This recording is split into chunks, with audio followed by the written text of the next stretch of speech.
Hello student, this is Pallab Darbari, your host, and you are watching Pallab Darbari classes. In this video, we will discuss Chapter 7, Business Studies Class 12th, Directing. This is the second volume of the chapter. Let us see the topic that we will discuss in this video. The topic that we will discuss in this video is motivation, Maslow's need hierarchy theory of motivation, and incentives. Let us start the session with the definition of the motivation. Motivation refers to the process of inducing and stimulating an individual to act, behave in a certain manner. It refers to encouraging and urging the employees to perform to the best of their capabilities so that the organization objective should be attained. And motivation varies as per the desires, as per the expectation of the employees. So in short, we can say, what is motivation? Motivation is the process of inducing and stimulating the people so that they should work in such a way that the organizational goal should be attained. Let us discuss the features of motivation. First is, it is an inherent feeling. It is being found in every employee, provided the pulse of the employees should be pressed. Second feature is, leads to goal-oriented behavior. Because of motivation, the organization goal should be attained. Next is, the motivation can be positive, motivation can be negative.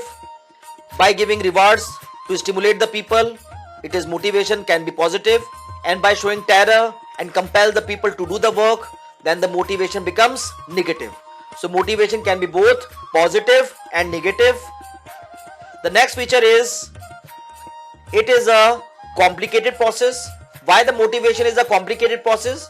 Because it is very difficult to find out how the employee should be stimulated, how the person should be persuaded to do the work. The next is, motivation is a continuous process. As long as the superior decided to continue the business, he has to motivate the people again and again. Remember one thing, the person will only do the work as long as the unfulfilled desire remains in the employees. Once the desire is fulfilled, the employee will stop doing the work. So what the superior has to do, he has to find out the unfulfilled demand, show the unfulfilled wants to the employees, and by seeing the unfulfilled wants, the employees will be motivated and to do the work. So it is a continuous process. Let us discuss all the features in detail. The first is, motivation is an inherent feeling. What it means?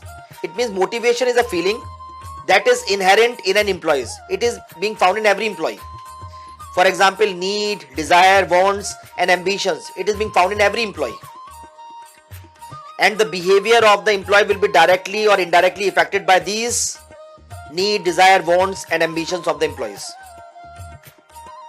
So motivation is being found in every employee. The pulse is in every employee. What is being done is, we simply has to press, show the need, find out the need, try to compel the people to do the work by showing the need. So motivation is an inherent feeling. It is being found in every employee. The next is, leads to goal-oriented behavior. Listen, motivation influences the behavior of the employees. Motivation changes the attitude of the employees, because of which what happens? The efficiency towards the attainment of objective should be increased. He do the work effectively and efficiently. The next is, motivation can be both positive and negative. Listen, in the motivation we follow three theories, that is the X theory, Y theory, and the Z theory. To compel the people to do the work by showing the reward, it is a Y theory. And when we follow the Y theory, by showing the rewards and compel the people to do the work, motivation becomes positive. We have often seen that some people can only do the work when the terror is being shown to them. So in case of certain employees, the employer has to follow X theory, that is showing the terror. In that case, the motivation becomes negative. In the case of the Z theory, combination of the rewards and the combination of the terror is being shown or given to the employees. Sometimes reward should be given, sometimes terror should be shown, so that the employees get inspired to do the work. That is called Z theory. The next is motivation is a complicated process. The question is how the motivation is a complicated process. Remember, the behavior of the humans are very complex. Nobody knows how to compel the people to do the work. Some people easily motivated to do the work with 10,000 rupees. At the same time, the other people is not motivated in just 10,000 rupees. He need 20,000 rupees, some 40,000 rupees, and so on. Some people not even need any money. They will be motivated when the gratitude should be given to them, when the non-financial incentives should be given to them. So it is very difficult to find out how to motivate, stimulate the people. Next is motivation is a continuous process. Motivation is a continuous process. How? Human wants are unlimited and these wants change with the change in society. Now let us discuss the process of motivation. In the motivation we are having 6 steps. Number 1, unsatisfied wants. Second is frustration. Third is drive. Then behavior. Then satisfaction. And the last one is reduced frustration. Let us start the process of motivation. The motivation starts with the unsatisfied wants. See, there is an unsatisfied wants or need of an individual. Every individual is having unsatisfied need. Second step is these unsatisfied need result in the frustration. Why the frustration is blooms up, pops up? Because there is an unsatisfied need. All the time the person is frustrated that my need is unsatisfied or this particular need is unsatisfied. So there is a frustration. Because of this frustration, what happens? Every person derives to find out the alternatives through which his need should be satisfied. According to the attitude, according to the behavior, the person should select the alternatives by which the unsatisfied want should be satisfied. The next is, after following a particular alternative for some time, or we can say after the lapse of the time period, the unsatisfied wants get satisfied. Then, once the unsatisfied want or the need is satisfied, the frustration vanishes, the tension of the individuals get over. So these are the 6 steps, or these are the things which found in the process of motivation. Let us discuss the importance of motivation. The first is motivation improves the performance. Because of motivation, what happens? The workers do the work effectively and efficiently. Then, because of motivation, the person is always showing his positive attitude towards the work. The workers also always think, yes, I will do the work. So there is a positive attitudes because of motivation among the workers. Next is reduces the employees turnover.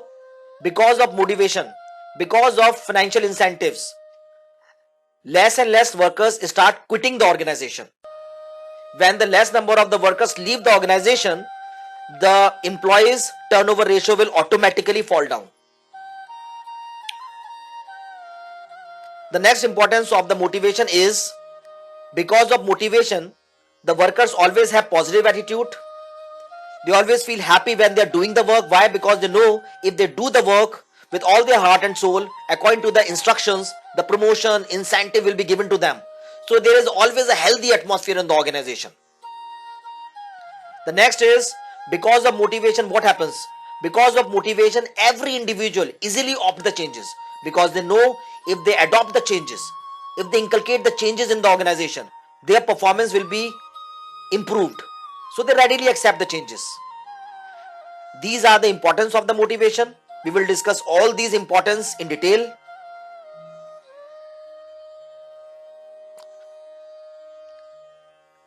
Let's start the first one. Improves performance.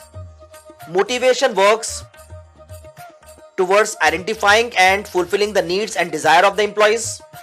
Therefore, it encourages them to work to the best of their capabilities and improve their performance. The next importance is develops a positive attitude.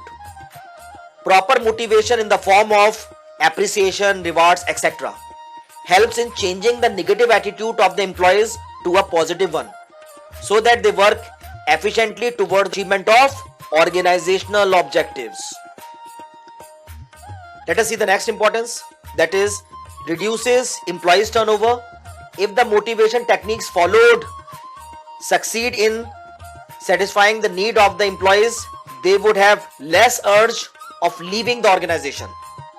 In this way, motivation helps to retain people in the organization.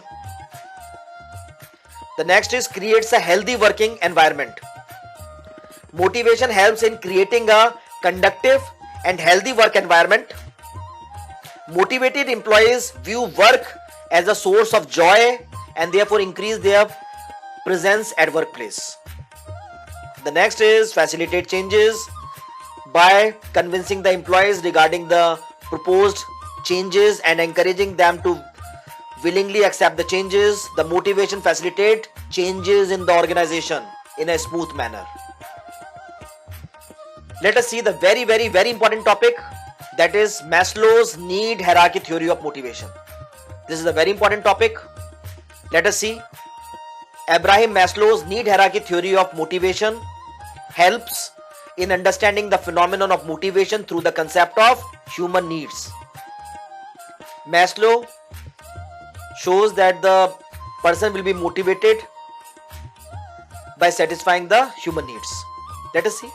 According to the Maslow, within each individual, there exist 5 needs that can be arranged in a hierarchy, the knowledge of which helps the manager in understanding the behavior of employees and thereby choose an appropriate motivation technique. Firstly, let us discuss the assumptions of the motivation. The first assumption of the motivation is people's need influence their behavior. The people's behavior is influenced according to their needs. The needs of individual can be arranged in a hierarchical order. An individual can move to a higher level need only when the need at lower level in the hierarchy is satisfied. The last one is, once a need is satisfied, an individual can be motivated only through the satisfaction of the next higher level need, not the lower level need. These are the assumptions of the Maslow's need hierarchy theory. Let us see the first one. The first is physiological need. It means the person will be motivated when the food, water, rest should be given to them. Next is safety, that is the security. Once the basic need is satisfied, the person look for the safety. Once the safety is being given, the person is having the social need. He wants that he should have the relationship, he should have the friends. Once the social need is satisfied, the person wants that the recognition should be given in the society. The respect should be given to the society, that is called esteem need. After the satisfaction of the esteem need, the last one is self-actualization. What it means whatever the dream the employee has seen or the person has seen, he wants that whim should be satisfied. He wants that his whimsicality should turn to reality. Let us discuss all the needs in detail. The first need is physiological need. It is the essential requirement for the sustenance of life. From the individual point of view, it is the food, clothing, shelter. For the organization point of view, it is the basic salary. So the basic salary is the physiological need in the case of organization. Food, clothing, shelter is the physiological need in the case of individual. Once the physiological need is satisfied, the next need which pops up is the security need. The security need means the physical and the economic security and well-being. In the case of individual, it is the consistent and the stable income which he wants.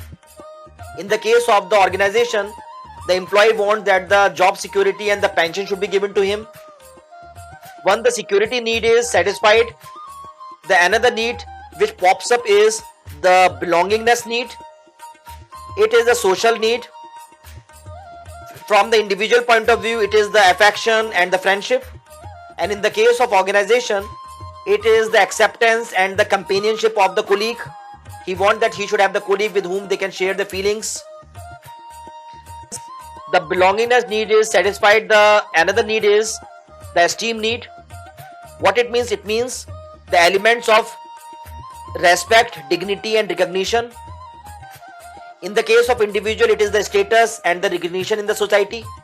And in the organization, it is the respect and the acknowledgement in the peer groups. The group should recognize him, should praise his skill and so on. Once the esteem need is satisfied, the last need which pops up is the self-actualization need. That is achieving what one aims or aspires. In the case of the individual, it is the self-fulfillment. It means whatever the dream they have seen, they want that it should be materialized. In the case of organization, it is the growth or work satisfaction. Let us see the next topic, that is incentive. We know that there are two ways of motivating the people. The way by which the persons get motivated is called incentives. So what is incentive? Incentive refers to the various measures that are used by organization to motivate employees. There are two types of incentive. One is the financial incentives. What is the meaning of the financial incentive? It means the money or the monetary benefit by which the person get boosted up to do the work, that is called financial. The other type of the incentive is non-financial. What it means? It means giving them the respect, giving them the regards, treating them as a part of the organization. He get motivated, that is called non-financial incentives. Let us discuss the financial incentive first. These are the direct monetary incentives that are offered to the employees to motivate or reward them for better performance. It means by showing the money to motivate the employees. Let's see the different types of the financial incentives. The first financial incentive is salary and allowances. We know that the salary means the basic money or the basic salary, and the allowances, this is the main thing for which the employees has joined the organization. If the person is not getting the salary or the allowances, the person will definitely quit the organization. The salary and the allowances are holding the person in the organization. So the very first incentive is the financial incentive, that is salary and the allowances. Next is performance based initiative. It is the monetary reward for good performance. If we want that the employee should do the work effectively and efficiently, then the performance based incentive should be given to him. This bonus, that is the additional reward over and above the salary, such as gifts, festival bonus, etc. Because of this bonus, the person is always charged, always have the feeling, I will do the work, I will complete the work before the time. This is stock option. It means offering the employee share of the company at a price lower than the market price. It means that the company share should be offered to them at a subsidized rate. This thing also motivates the employees. The next is profit sharing. It means that the percentage of the profit should be shared with the employees, with which the person get the feeling of belongingness and extra money they will get. So all the time they want to be charged when this profit sharing is being offered to them. The next is retirement benefit. It means pensions, gratuity, provident fund, etc. Every person wants that after the retirement he should also lead the comfortable life. So this is a very important thing which boosts the morale of the employees and bounds them to do the work and give their best. The next one is the fringe benefit. The other name of the fringe benefit is the perks. It means that the housing facility should be given them, medical allowances should be given to them, cars should be given to them. So we have seen the different type of the financial incentives. Now let us discuss the non-financial incentives. These are those incentives that focuses on non-monetary needs of the employees, such as social and the psychological needs. Let us discuss the important non-financial needs. The first one is position. rise in status in terms of power, authority, responsibility, etc. All boost the employees to give his best. That is good position. Next is organizational characteristics. It means employees' freedom, recognition of the performance. When the performance of the employees is being recognized, the employee is always being charged and want to give the best. One is work enrichment. It means that challenging work should be given to him, greater responsibility should be given to him. Because of this, the employees are motivated to do the work with all their heart and soul, with all the enthusiasm. The next is career opportunities. It means offering career and the growth opportunities to the employees. When the employees see that if he do the work properly, then definitely the promotion should be given to them, higher work should be given to them, then he is always being excited to do the work. The next is job security. It is the degree of security to the employees regarding his association with the organization. Because of the job security, the worker is always being boosted to do the work. Last one is involvement, allowing the participation of the employees in the decision making matters. This develop the feeling of belongingness among the employees, and they start doing the work with all their heart and soul. That's all I have in this video. Thanks for watching. God bless you all.